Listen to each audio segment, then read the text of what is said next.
So we're at our second site of our little excursion here today.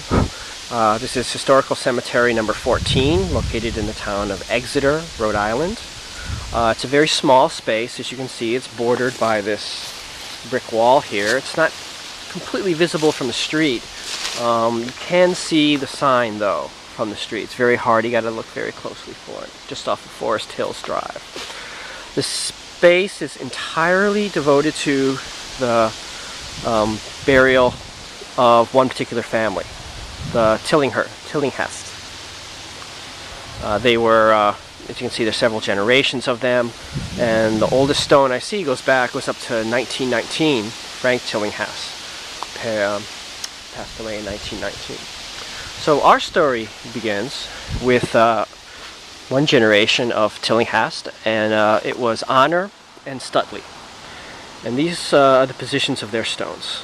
You can see on this one particular one over here, HT. This corresponds to Honor Tillinghast. And I believe that this empty marker here, the field stone, has been removed, and that was Stutley, the husband. Stutley was an apple farmer, an orchard grower. He had 14 children, and 8 daughters and 6 sons. And he had this overwhelming fear that he was going to lose his orchard. In fact, he had dreams which haunted him. In 1799, his oldest daughter, Sarah, who was 14 at the time, came down with what we know now as tuberculosis. At the time, it was thought consumption. She had the classical symptoms: coughing up blood, loss of weight, fatigue, red eyes, and she quickly succumbed to the illness.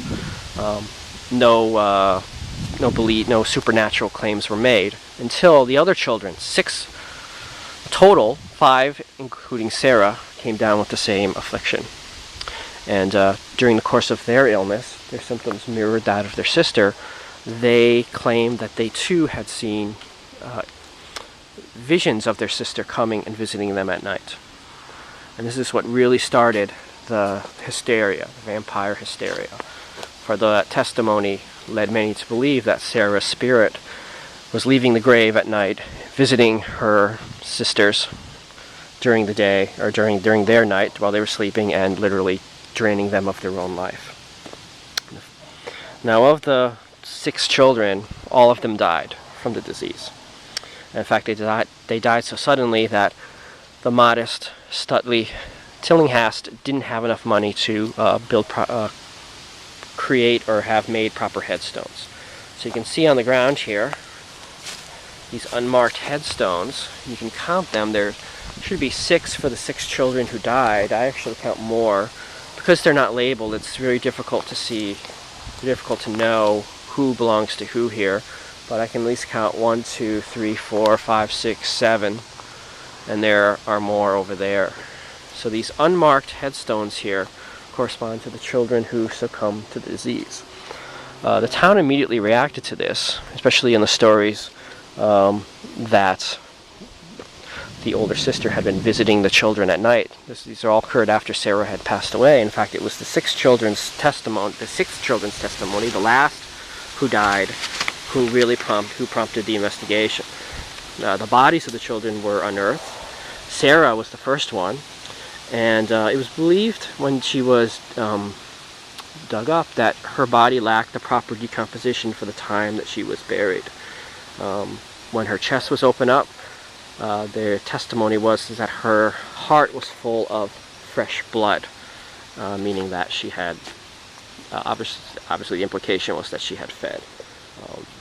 The science of forensics at that time was not very advanced, and so it's really not clear how much exactly was known at the time in terms of what the body should have looked like. And we also don't know whether or not the story was embellished in any way. You can see my books on the ground there from my research. So when Sarah was removed from the ground, her heart was taken out of her chest. It was burned, and it was mixed with medicinal herbs and was given to the 6th child before she died. Unfortunately, she passed away, the final victim of the dreaded disease of tuberculosis, and the Tillinghast family lost its 6th child from the ailment. It was believed, again, explained at the time, that the cure came too late in the illness to stop death. So what remains of this wonderful family is this very small plot located just off of a normal residential street. The